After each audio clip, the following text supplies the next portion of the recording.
네, 안녕하세요. 지방편이 녹음 상태가 좋지 않아서 재촬영을 하게 되었습니다.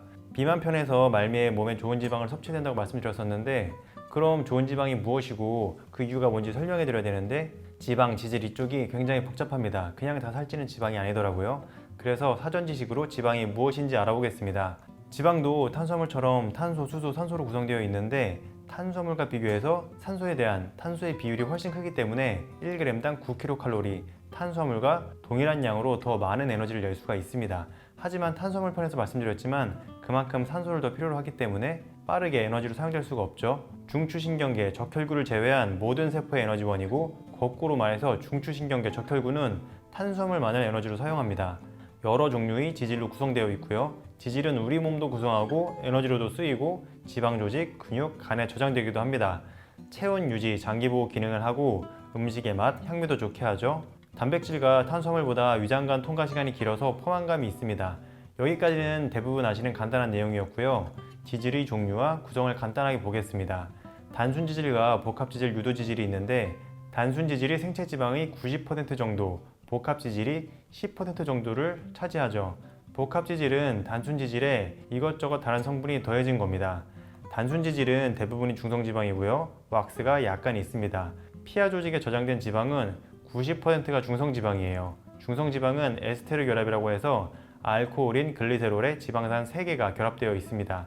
에너지가 필요하면 이게 분해돼서 지방산은 근육과 다른 조직의 연료로 사용되고, 글리세롤은 간에서 포도당을 합성하는 데 사용됩니다. 복합 지질에는 인지질, 당지질, 지단백질이 있습니다. 이 중에 인지질은 세포막 구조를 형성하고 신경세포 주위에서 절연체 및 신경 전달 등 다양한 역할을 합니다. 인지질은 지단백질의 구성 성분이기도 한데, 소수성과 친수성, 즉 물에 섞이는 성질과 기름처럼 물에 안 섞이는 성질이 모두 있기 때문에 지질이 물에 섞여 혈액 내로 운반되도록 도와줍니다. 유화작용이라고 하죠. 방금 말씀드린 대로 지질이 소화돼서 혈액으로 퍼져 우리 몸에 흡수가 되려면 물에 섞여야 하기 때문에 이걸 가능하게 할 운반체가 필요한데, 이게 지단백질입니다. 중성지방, 단백질, 콜레스테롤, 인지질이 결합되어 있고요. 당연히 지질대사에 굉장히 중요하겠죠. 이게 있어야 지방을 각 조직에 전달하니까요.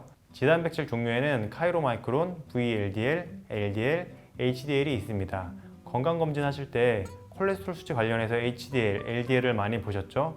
좋은 콜레스테롤, 나쁜 콜레스테롤이라고 많이 소개하는데, 사실은 콜레스테롤이 아니고 이 지단백질이 얼마나 많은지에 따라서 피에 콜레스테롤이 많이 쌓였는지를 추측을 하는 거죠. 왜 그런 건지 지단백질들의 각각의 역할을 보면요. 카이로마이크론은 소화 시에 소장에서 중성지질을 운반하기 위한 지단백이고요.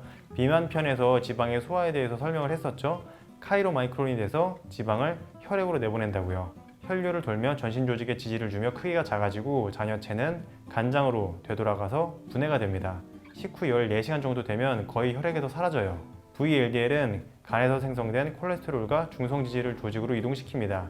혈액을 돌며 중성지방이 제거되면 이게 LDL이 되고요. 이 LDL은 조직에 콜레스테롤을 운반하죠. HDL은 반대로 조직에서 간으로 콜레스테롤을 운반합니다. 그래서 콜레스테롤이 많은 LDL이 높고 여분의 콜레스테롤을 수거해오는 HDL이 낮으면 혈액에 콜레스테롤이 많이 쌓여있다고 보는 겁니다. 보통은 지방을 많이 먹으면 둘 다 많아지고 지방을 적게 먹으면 둘 다 줄어드는 편입니다.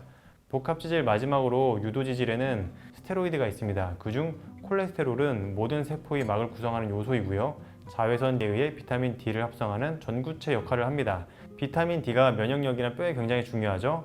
그리고 성호르몬인 에스트로겐, 프로게스테론, 테스토테론을 합성합니다. 나쁜 건 줄 알았는데 아주 중요한 거네요. 콜레스테롤을 많이 섭취하면 혈중 콜레스테롤이 높아져서 심혈관계 질환이 증가될 수 있다고 예전에는 말했는데, 그 다이어터리 가이드라인 어드바이서리 커미티라고 매년 미국의 USDA와 HHS가 여기 리포트를 게재하는데, 2015년 리포트에 따르면 콜레스테롤 가다 섭취가 혈류의 콜레스테롤 수치에 주요한 영향을 끼치지 않는다는 연구를 인용하면서 콜레스테롤 섭취 제한 권고를 철회했습니다.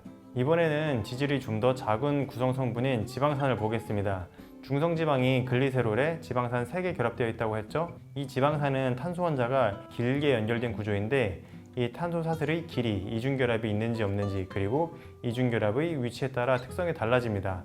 종류로는 우리가 많이 들어본 포화지방산, 불포화지방산이 있습니다. 포화지방산은 탄소끼리 결합이 모두 단일 결합입니다. 보시면 탄소가 더 이상 수소를 받아들일 자리가 없고 탄소끼리 모두 작대기 하나로 결합되어 있죠. 그래서 결합이 포화됐다는 겁니다. 그래서 매우 안정적인 구조고 일자로 펼쳐져서 겹쳐지기 때문에 상온에서 고체입니다.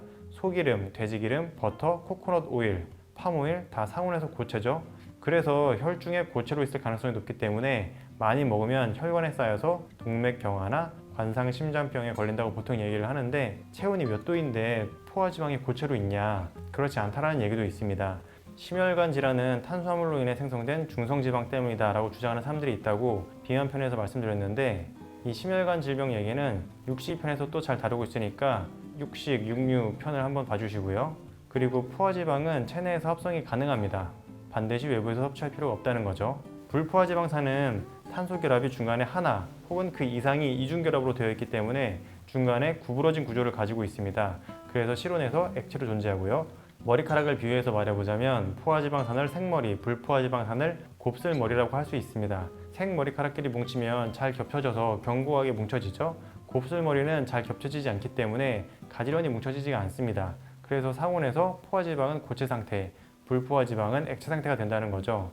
불포화지방산은 중간에 탄소 2개가 수소와 결합될 자리를 하나씩 비우고 탄소끼리 이중으로 결합되어 있죠. 불포화된 결합이 있다는 겁니다. 그래서 구조가 불안정하기 때문에 산화되기 쉽고요. 주로 식물성 식품에 있습니다. 불포화지방산은 불포화 결합이 하나일 때 단일 불포화지방산, 여러 개일 때 다가 불포화지방산으로 나뉘는데 첫 번째 이중결합이 몇 번째에 나오느냐에 따라서 세 번째에 나오면 오메가3, 여섯 번째 나오면 6, 아홉 번째 나오면 오메가9 이렇게 부릅니다. 오메가3 많이 들어보셨죠? 이 오메가9이 탄소 간 이중결합이 한 개만 있는 단일 불포화지방산이고요. 오메가3와 6는 2개 이상 있는 다가 불포화지방산입니다. 이 중에 오메가3인 알파 리놀렌산과 오메가6인 리놀렌산은 체내에서 합성이 되지 않거나 불충분하게 합성돼서 반드시 외부에서 섭취해야 되는 필수 지방산입니다. 오메가3는 등푸른 생선, 들기름, 아마씨유에 많고요. 오메가6는 웬만한 기름에 다 많이 있으니까 섭취에 별로 신경을 안 쓰셔도 됩니다. 오메가3는 섭취에 신경을 좀 쓰셔야 돼요.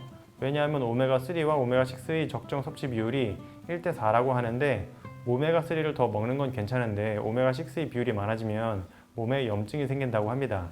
마지막으로 트랜스 지방산이라고 몸에 나쁘다고 들어보셨죠? 이것은 불포화지방산 구조에서 탄소와 수소가 결합되어 있는 그 방향에 따라서 수소가 같은 방향에 결합되어 있으면 시스형, 시스가 같은 쪽이라는 뜻입니다. 그리고 수소가 반대 방향으로 결합 형태가 바뀌면 이걸 트랜스형이라고 합니다. 화학식은 같고 구조가 다른 이성질체인 거죠.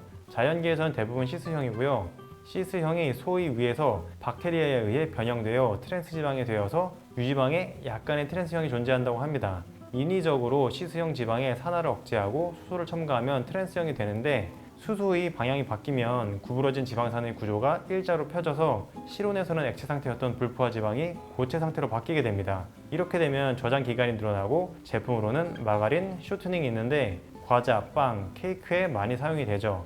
버터보다 가격이 훨씬 싸니까요. 이것도 포화지방처럼 혈관에 좋지 않다고 하는데 진짜 문제는 트랜스지방산이 원래 제 기능을 잘하는 시스형인 필수 지방산들의 자리를 뺐습니다. 이렇게 배설되지 않고 우리 몸에 남아있으면서 뇌를 비롯한 몸 전체의 세포막과 호르몬, 각종 효소 등인 생체기능 조절 물질이 구조를 왜곡한다고 합니다. 매우 나쁘죠? 이걸 들으시면 내가 왜 이렇게까지 알아야 하지? 이런 생각을 하실 텐데 진짜 우리가 뭘 먹어야 할지 얘기를 하는 식용유편을 이해하기 위한 사전 지식이라고 생각하시면 됩니다. 왜 몸에 안 좋은지 따지다 보니까 이 내용이 되게 복잡하더라고요. 오늘 내용은 여기까지고요. 좋아요, 구독을 눌러주시면 좋은 내용을 준비하는 데 도움이 되니까 꼭 부탁드리고요.